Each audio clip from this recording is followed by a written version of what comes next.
Nasri, merci de me recevoir. C'est un grand plaisir. Et je vois que tu as voulu mettre les choses en grand avec deux belles carafes, d'ailleurs, qu'on ne voit pas, peut-être pas dans le cadre. Mais donc, tu vas m'expliquer quelle était ton intention et le contexte. Donc là, on se retrouve juste tous les deux, ce Alors, midi, voilà. bon, on va peut-être donner un peu plus de contexte. Vendredi Oui. soir, on était à Paris dans une Tout à très fait. belle dégustation Mhm. de très grands rouges français. Et de retour en région parisienne, tu me dis, est-ce que tu es dans ta maison de campagne à Fontainebleau? Voilà. J'ai dit, bien sûr, passe. Est-ce que tu veux déguster du vin? Je pensais que tu hésiterais, tu m'as dit oui. J'ai dit oui. À la J'ai vote, dit tu m'as dit oui. Oui, j'ai dit oui. Et ben nous y voilà. Même Donc, si j'y vais doucement, oui. mais ouais, avec plaisir. que de vin, là, Voilà. on a que de vin. Et Donc il y a j'ai- deux vins mystères. Deux vins mystères. Ouais. On a eu un bon déjeuner. On en a parlé, on a discuté des vins, on les a décrits, Ouais. mais on n'a pas dévoilé. Enfin, tu n'as pas encore. Non, j'ai pas voulu Tu t'es pas qu'ils disent. prononcé. Voilà. Oui, parce que j'ai voulu, Moi, j'ai rien dit et tu t'es pas je voulais prononcé. faire cette vidéo avec toi, mais dans les vraies conditions du réel. C'est-à-dire, évidemment, je les ai déjà dégustés, je ne vais pas les découvrir maintenant, mais par contre, je ne sais pas ce que c'est. Je ne sais toujours pas ce que c'est. Donc, j'ai fait tout un repas avec deux vins. Donc, le blanc qui est allé particulièrement bien avec le foie gras, Oui. super. Et le rouge qui allait très bien avec le plat, qui est de la kebab libanaise. Exact. Voilà. Un plat de viande. Voilà. Mais en hachée. tout cas, les deux vins sont excellents. Oui. Donc là, ce que je propose, Nasri, Oui. tu me diras à la fin. Comme ça, Évidemment. plus je me trompe, mieux c'est. et tant pis. La seule chose que je sais, c'est que le premier vin est un vin français, alors que j'étais plutôt parti sur un vin étranger. Oui. Voilà. Je t'ai quand même remis un peu. Oui, sur tu m'as remis un peu sur ouais, le droit chemin. sur la voie. Voilà, sur la voie. Au moins, C'est la seule chose que j'ai, le seul indice que j'ai. le seul indice, qu'il était effectivement liquoreux, même si à un moment donné, j'ai quasiment eu un doute. On reviendra là-dessus. Ben voilà, écoute, on va commencer par le blanc. Oui. Et après, on fera le rouge. Et à la fin, je te propose de De dévoiler les bouteilles. dévoiler les ouais. bouteilles. Bien Voilà. sûr. Ok, on fait Ok, comme ça. Parfait. Parfait. Alors, commençons par le blanc. Donc, vas-y, c'est toi Je t'en prie. qui me fais le service. Voilà. Je ne sais Voilà. pas si on voit la couleur. Alors, la couleur, c'est quand même une sacrée couleur.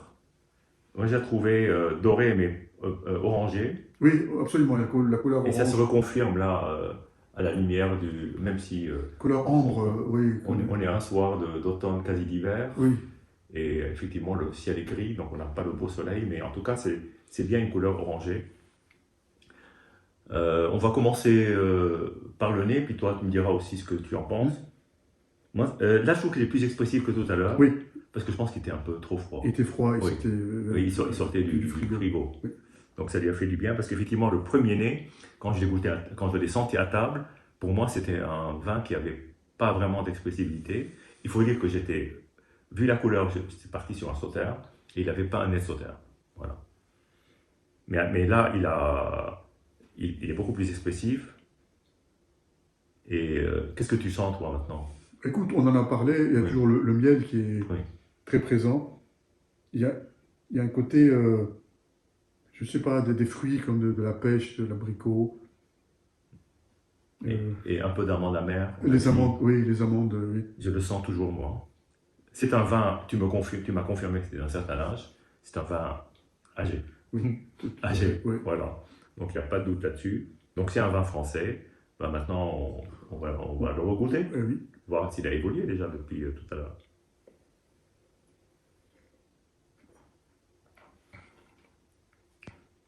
Qu'est-ce que t'en dis, toi? Est-ce qu'il est bon, déjà?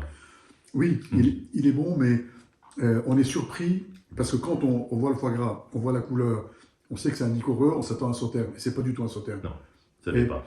Comme on le disait à un moment, même si scientifiquement tu m'as dit, moi j'ai dit il a mangé son sucre, tu m'as dit scientifiquement le sucre est toujours là, Il est toujours là, oui. mais il est N'est-ce masqué pas? parce Oui, qu'il y a de l'acidité qui contrebalance. Il y a même une certaine salinité, une minéralité Oui. qui n'existe pas du tout dans un sauterne. Et évidemment, après il y a les fruits exotiques, tout ça, ça vient, mais c'est un autre équilibre. Oh, j'essaie de me projeter dans la version jeune de ce vin pour essayer de trouver le terroir, parce que je trouve que l'âge, finalement, fait que le vin, on a de plus en plus de mal à De mal à le reconnaître. reconnaître, absolument. Ils convergent. Je pense. Les bons vins convergent à un moment. Oui, oui. Et donc là, on a quelque chose. Moi, je ne le vois pas dans le sud. Je continue à ne pas le voir dans le sud. Donc, c'est pas un muscat corse, c'est pas un jurançon, c'est pas un. Voilà. Moi, après, je peux complètement me tromper. Euh, Moi, je le vois alors dans des terroirs d'Icoreux ou de Grenoble, disons, je le vois pas non plus en Alsace. Et là, peut-être que je me trompe complètement. Parce qu'à un moment donné, je le voyais hors de France, mais plutôt dans des terroirs plutôt soit autrichiens, soit mosellans, soit même, j'ai pensé à un moment donné je connais très mal les Tokai, je me suis dit peut-être. Et ben ça, ce n'est pas ça. Euh, Moi, je dirais, il ne me reste pas beaucoup de possibilités. En fait, c'est par élimination que j'arrive naturellement dans la Loire, et par élimination, j'arrive dans des terroirs de Chenin Blanc, parce que c'est là où il y a quand même un des autres grands terroirs de vin liquoreux, c'est dans la Loire, même si on en fait beaucoup moins, mais ça a été historiquement. Et comme c'est un vin plutôt âgé, c'est tout à fait possible que ce soit un Vouvray, soit ces appellations-là, quoi, en fait, c'est bon? C'est bon? C'est Ah bah bon. super, C'est un Vouvray de Huette.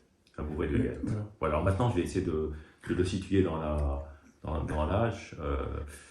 Euh, Parce que là, je dirais il est vraiment vieux. Moi, je dirais il est pas loin du demi-siècle. Il est pas loin du demi-siècle. Il est peut-être fin des années 110, début des années 80, au milieu des années 110, mais entre les années 110 et 80. Voilà. C'est plus vieux que ça? Non, c'est un chouïa plus jeune. C'est un 89. 89, Oui. d'accord. Et je pense qu'il en a encore sous la. Oui, oui, il en a voilà, encore sous le pied. pédale, Oui. sous le pied, oui. Ouais, c'est clair. Ouais. Oui. Mais Moi, je voyais bravo, plutôt, franchement, je voyais plutôt début des années 80, tu vois. Et Oui, voilà. oui, parce qu'il est en fait, Il y a ce côté amande amère qui me fait penser à un vin oui, qui est un peu plus évolué qu'un Vouvray que de fin des années 80, mais ça se joue à quelques années.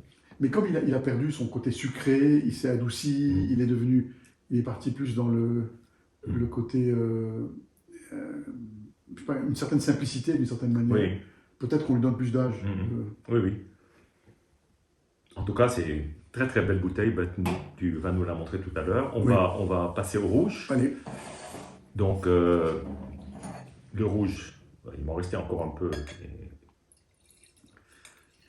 Euh, alors déjà, la couleur est sombre. C'est pour un pinot noir, il est très, il est très sombre. Donc, il est noir pour un pinot noir. voilà, c'est vraiment, il est plus noir que pinot.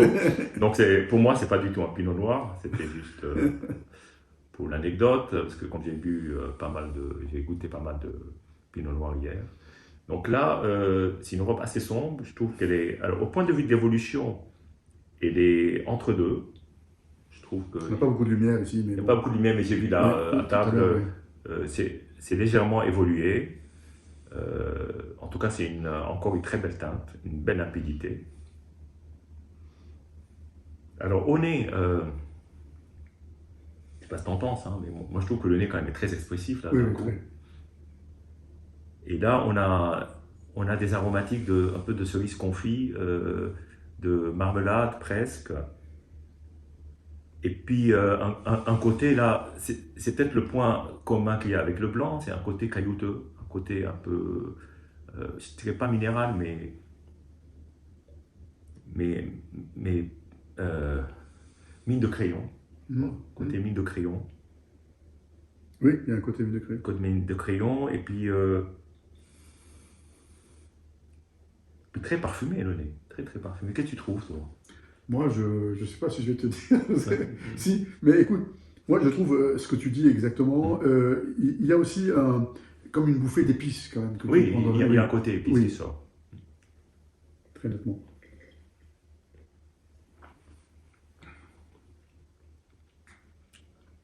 Alors, en bouche, moi je ressens de la violette qui sort. Il y a ce côté cassis qui sort, puis il y a une très très belle finesse qui est aussi sur les épices.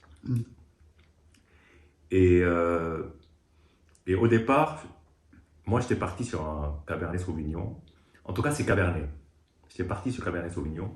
J'ai pensé qu'à cause de la rondeur, il y aurait peut-être du Merlot, mais j'en suis plus très sûr en fait. Et je le situais plutôt naturellement dans le Bordelais. Mais plus ça va, plus je me dis que c'est peut-être la même région. Bon, c'est peut-être un vin de Loire, peut-être. Je sais pas. Je suis un peu perdu, je t'avoue. Mais je trouve qu'il a une grande finesse, très belle allonge. Et ça me rappelait, tu vois, Une belle matière. oui, une belle Tu sens matière. l'acidité est encore là, mais il y a encore quasiment du fruit. Oui. Il y a un bel équilibre des deux.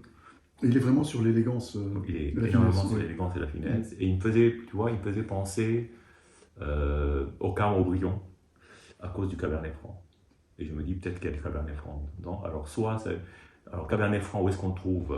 Dans les Camargue-Aubryon, on le trouve sur la rive droite.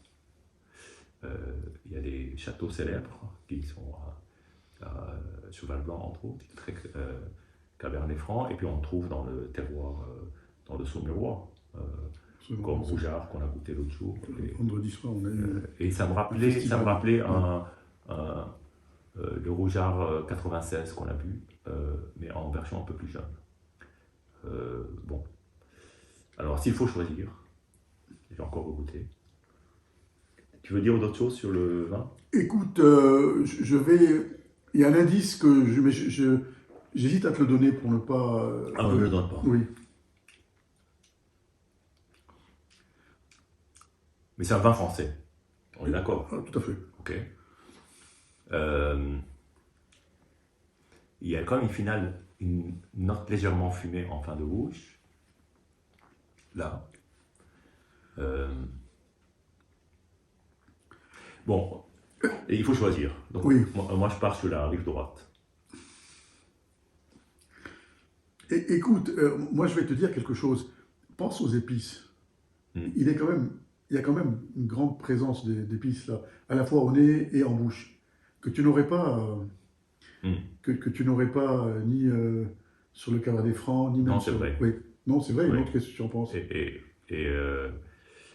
Alors qu'il y a beaucoup de points communs, je suis d'accord. Mais ce côté-là. Non, mais puis il y a le côté cassis violette qui ressort là. Ah oui, oui. Maintenant je vois. Ouais. Ok. Donc c'est bien une Syrah. Je cherchais les bouteilles. Oui, oui. Alors, donc la première bouteille, c'est bien un Vouvray, donc de chez Huette. Oui. C'est le Haut-Lieu. Je crois qu'il y a 3 appellations, Bourg, Haut-Lieu, et la troisième, je ne me souviens plus. C'est la plus simple, c'est celle qui est autour du domaine. Et c'est un 89. Alors, il y a une version demi-sec, sec et moelleux, c'est un moelleux. C'est la version moelleux. Ouais, voilà. C'est magnifique. En chenin blanc, comme tu l'as justement deviné. Oui, oui, tout à fait. Et c'est une très belle année. Bon, super. Enfin, j'ai deviné. J'étais parti à l'étranger au départ. Voilà, ta vie, tu t'es bien rattrapé. Oui. Donc là, c'est un château d'Ampuis, une côte rôtie, 2003, qui est une année très mitigée. Il y en a qui adorent dans le Rhône-Nord, il y en a qui adorent. Écoute, il y a de tout. 2003, c'est une année traître. Traître. Tu peux avoir de très Un bonnes jour, choses. non, c'est pas ça. C'est qu'un Non. jour, je pourrais te faire goûter des pinots noirs de Bourgogne qui ressemblent à de la Syrah. Et là, Et donc là, c'est de la Syrah ça ressemble à du qui Cabernet. finit par ressembler à autre chose. Oui. 2003 est l'année caniculaire par Absolument, excellence. oui, c'est vrai. Et à l'époque, même si aujourd'hui on peut comparer certaines années chaudes à 2003, on n'avait pas le métier. Donc les viticulteurs ont été surpris, parce que c'était la première année depuis 1976, on avait une canicule. Donc les vignerons n'avaient pas vendanger 76 pour la plupart. Et donc il a fallu s'adapter. Et certains Maintenant, ils se sont adaptés à force d'années chaudes. Oui. Mais là, c'était effectivement une première. Donc, Oui. Et je trouve qu'elle est plutôt réussie, elle est même très réussie. Oui. Voilà, c'est. Alors pour la petite histoire, tu sais qu'il y a tout un débat sur le château d'Ampuis. Du château, passage, oui. du château, c'est-à-dire qu'aujourd'hui le législateur veut interdire à Vigal de continuer à appeler le château d'Ampuis. Parce que les vignes, effectivement, ne sont pas toutes sur le château, et donc le législateur considère que c'est trompeur, disons-le comme ça. Tromper sur la marchandise. C'est-à-dire qu'on peut penser qu'en fait les vignes sont celles du château, alors qu'il n'y a pas que des vignes qui sont côté du château, et que effectivement le château est la propriété de la famille Vigal. Mais bon, peut-être que dans peu de temps, il n'aura plus le droit de la De faire. s'appeler. Voilà. Donc On voilà. profite des dernières bouteilles. Voilà, on profite des dernières bouteilles. En tout cas, c'est une très très très belle bouteille. Il y a beaucoup de finesse. Et c'est étonnant parce que pour une année aussi chaude, il n'y a aucune chaleur. Non, c'est vrai. C'est un vin d'une grande fraîcheur. Absolument, c'est vrai. Et bravo pour le travail du vigneron. Et merci Nasri pour cette superbe dégustation. Avec plaisir. Santé et bravo parce que tu t'es bien débrouillé quand même. Voilà, un peu, ben, plus ou moins. Bon, en tout cas, l'exercice de la dégustation à l'aveugle est toujours un exercice qui apprend l'humilité. Comme on disait, plus on en sait, moins on en sait. Comment on en sait. Voilà, santé, Santé à tous. et à bientôt. Bientôt.